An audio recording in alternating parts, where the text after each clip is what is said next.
Assalamu alaikum everyone. I hope all are well. Um, আজকে আমরা কিছু টপিক ইনফরমেশন গুলো জানবো। আজকের ভিডিও টপিকটা হচ্ছে what is domain hosting and why did you use it. First of all, what is domain hosting? What is domain hosting? Domain হোস্টিংটা কি and why did you use it? আমরা এটা প্রথমে জানি, what is domain hosting. Domain হোস্টিংটা কি? Domain ডোমেইনটা actually কি? ডোমেইনটা হচ্ছে আম, আমাদের মানুষের আমাদের মানুষের যখন প্রত্যেক আলাদা আলাদা নাম থাকে মানুষের। এখন আমরা যখন আমরা যে ওয়েবসাইটগুলো বানাই, ওই ওয়েবসাইটেরও এক একটা নাম থাকে। As like Facebook, YouTube, Twitter, এগুলো যেমন নাম। আমরা এই নামে যখন ব্রাউজে ক্লিক করি তখন কিন্তু এটা ওয়েবসাইটটা চলে আসে। আর এইটাই হলো ডোমেইন নেম। এই ডোমেইন নেমটা আহ, প্রথমে প্রথমে ছিল একটা আইপি অ্যাড্রেস। ডোমেইন নেমটা বলতে বোঝায় একটা আইপি অ্যাড্রেস। এই আইপি অ্যাড্রেসটা বিভিন্ন আইপি অ্যাড্রেসটা হয়ে থাকে, ধরেন সাপোজ 256.120.50.70 এইভাবে কি নাম কখনোই কিন্তু মনে রাখা যায় না। যার কারণে এটা সহজতা করেছে ডোমেইন নাম দিয়ে। একটা নাম দিয়ে আমরা ওয়েবসাইটটা খুঁজে পাই। সাপোজ ইউটিউবে যখন আমরা এই ব্রাউজারে যখন আমরা সার্চ দিই facebook.com, ফেসবুক কিন্তু চলে আসে। ওইখানে যদি আমরা একটা সংখ্যা দিয়ে সার্চ দিতাম তখন কিন্তু আসতো না। এই জন্য এই ডোমেইন নামটা লাগে। আর এই ডোমেইন কোনো একটা ওয়েবসাইটের নামকে খুঁজে বের করার জন্যই ডোমেইন নামটা ইউজ করা হয়। আর হোস্টিংটা অ্যাকচুয়ালি কি? হোস্টিংটা হচ্ছে একটা স্পেস, জায়গা। যখন আমরা এই ডোমেইন নামটা সার্চ করব ব্রাউজারে, তখন ওইটা কি আসবে? ফেসবুকে যখন আমরা, ইউটিউবে যখন আমরা সার্চ দিই, ব্রাউজারে যখন আমরা ইউটিউব লিখে সার্চ দিই বা কোনো ওয়েবসাইটের নাম দিয়ে সার্চ দিই, তখন কিন্তু অনেকগুলো কন্টেন্ট চলে আসে। ওইটা কিভাবে আসে? ওইটা হোস্টিংয়ে রাখা আছে, এই জন্য তো হোস্টিংয়ে হোস্টিংয়ে চলে আসে। এই জন্য তো আমরা ব্রাউজারে সার্চ দিলে চলে আসে। ঠিক সেম, আমরা যখন আমরা ওয়েবসাইটটা যখন ইন্টারনেটে দিই, তখন ওই একটা হোস্টিং এর প্রয়োজন হয়। আমরা একটা আমরা একটা ওয়েবসাইট বানালাম, তখন ওয়েবসাইটটা কি 24 ঘন্টা কিন্তু অনলাইনে রাখতে হবে, যাতে ভিজিটরগুলো 24 ঘন্টায় ব্রাউজ করতে পারে সাইটটা। তো এখন আমরা কিন্তু আমাদের কম্পিউটার বা পিসি কিন্তু অলওয়েজ অন রাখতে পারবো না। দ্যাটস ওয়াই আমরা হোস্টিং ভাড়া নিই। আর হোস্টিং প্রোভাইডাররা কি করে, ওইটার বিভিন্ন আম, আহ, ওইটার ওনাদের ওনাদের এমন একটা সিস্টেম আছে, ওই আহ, এমন একটা পিসি ওনাদের কাছে আছে যে ওইটা অলওয়েজ অন থাকে। এই জন্য তো ওনারা এই হোস্টিংটা প্রোভাইড করে। আর ওই হোস্টিংয়ে প্রোভাইড করলে আমরা এই কন্টেন্টগুলো ওই হোস্টিংয়ে রাখি। যার কারণে আমরা যখনই আমরা ওই হোস্টিংয়ে গিয়ে যখনই আমরা ইন্টারনেটে ব্রাউজ করি, তখন ওই ডোমেইন নামটা হোস্টিংয়ের ওইখানে গিয়ে যায় এবং ওই কন্টেন্টগুলো থাকে, ওইগুলো আমাদের সামনে শো করে। ঠিক আছে? আর আমরা কেন এটা ব্যবহার করি? এই জন্যই ব্যবহার করি, যাতে আমরা ওইটা 24 ঘন্টা আমরা অনলাইনে রাখতে পারি আমাদের সাইটটা। তাহলে 1 নম্বর এটা ক্লিয়ার।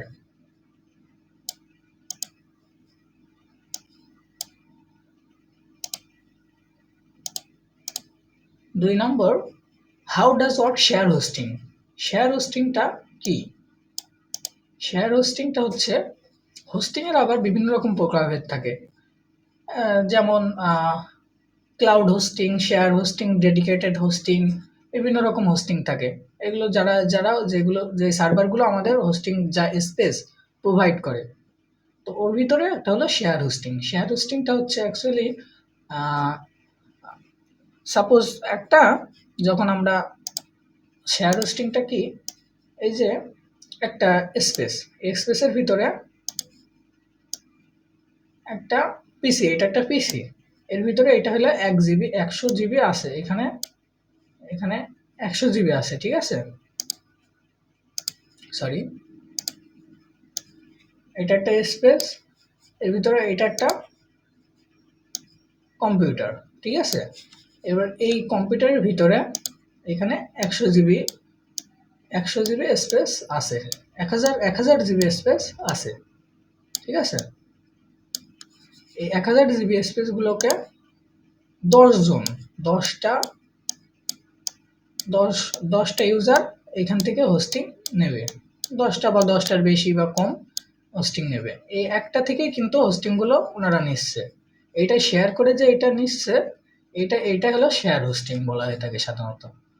আর এই শেয়ার হোস্টিং এ যখন একটা ইউজার যখন বেশি বেশি বেশি একটা তখন আমাদের ভিজিটর হয়ে যায়, বা একটা একটা ইউজার যখন একটা ওয়েবসাইটে প্রবলেম থাকে তখন আবার ওইটাই অনেক সময় অন্যান্য, আমরা কিন্তু একটা হোস্টিং থেকে নিচ্ছি, একটা সার্ভার থেকে নিচ্ছি, তাই অন্যান্য ইউজারদেরও অনেক প্রবলেম হয়, তাদের সাইটটা ডাউন হয়ে যায়। বাট রিসেন্টলি এখন অনেক রকম সফটওয়্যার অনেক ডিজিটাল প্রযুক্তির কারণে এখন হয়তো এটা সলভ করে ফেলছে, ঠিক আছে। এটাই হলো শেয়ার হোস্টিং।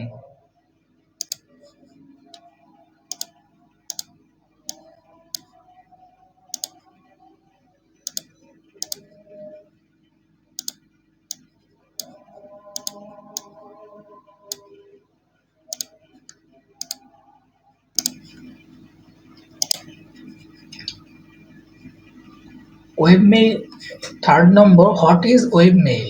ওয়েবমেইলটা কি, চলেন দেখি। যদি আমরা এখানে দেখি সরবিন্দু একটা ওয়েবসাইটে যাচ্ছি, ঠিক আছে, আমাদের সরবিন্দু.com,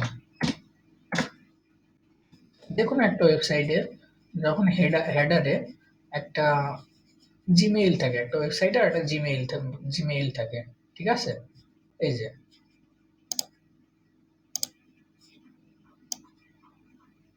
info@সরবিন্দু জিমেইল সরবিন্দু.com, মানে একটা ওয়েবসাইটের নামে ডোমেইনের সাথে যে নামের সাথে যে জিমেইলটা থাকে ওইটা হচ্ছে ওয়েবমেইল। আর ওয়েবমেইলটা কি?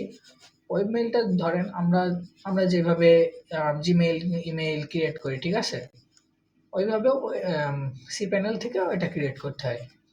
এখন ওয়েবমেইলের ভিতরে ধরেন আমরা যেমন জিমেইল জিমেইল.com যেভাবে যেভাবে জিমেইল আদান প্রদান করি, সেন্ড করি, ড্রাফট থাকে, তেমনই ওয়েবমেইলেও এগুলাই থাকে, একই অপশনই থাকে, ইনবক্স থাকে, সেন্ড করা যায়। কিন্তু এগুলা ওয়েবসাইটের ভিতরে ওই মেইলগুলো আসে, ঠিক আছে। আর ওয়েবমেইলটাই হচ্ছে ওয়েবসাইটের একটা মেইল, যাতে এখানে ইউজাররা মেইল করতে পারে সহজেই, ঠিক আছে। তাহলে এই অপশনটা, what is mail, webmail year. And then how do you install multiple WordPress in a web domain, মানে একটা ডোমেইনে কিভাবে আমরা মাল্টিপল ওয়ার্ডপ্রেস ইনস্টল করতে পারি। এটা আমরা যখন এটা ফার্স্ট অফ অল আমাদের একটা ডাটাবেস ক্রিয়েট করতে হবে। ওই ডাটাবেসে যখন আমরা ডাটাবেস ক্রিয়েট করলাম, দেন ওইটা যখন ওয়ার্ডপ্রেস ওই ফোল্ডারে যখন একটা ডিরেক্টরিতে ওই ওয়ার্ডপ্রেসটা ইনস্টল করব, যখন একটা ডিরেক্টরি বা সাব ডোমেইনে বা মেইন ডোমেইনে যখন আমরা একটা ওয়ার্ডপ্রেস ইনস্টল করব, তখন ওয়ার্ডপ্রেসটা ইনস্টল করার পরে যখন এই যে নামগুলো দিব, ইউজার নেমগুলো দেবো ডাটাবেসে, তখন ওই একই একই ডাটাবেস, একই ইউজার নেমগুলো, পাসওয়ার্ডগুলো দেওয়ার পরে টেবিল প্রিফিক্সের ওইখানে গিয়ে আমরা যদি নেমটা প্রত্যেকবার চেঞ্জ করে দিই, তখন ওইটা মাল্টিপল ওয়ার্ডপ্রেস ক্রিয়েট করা যায়, ঠিক আছে। I think clear. So that's it. আসসালামু আলাইকুম।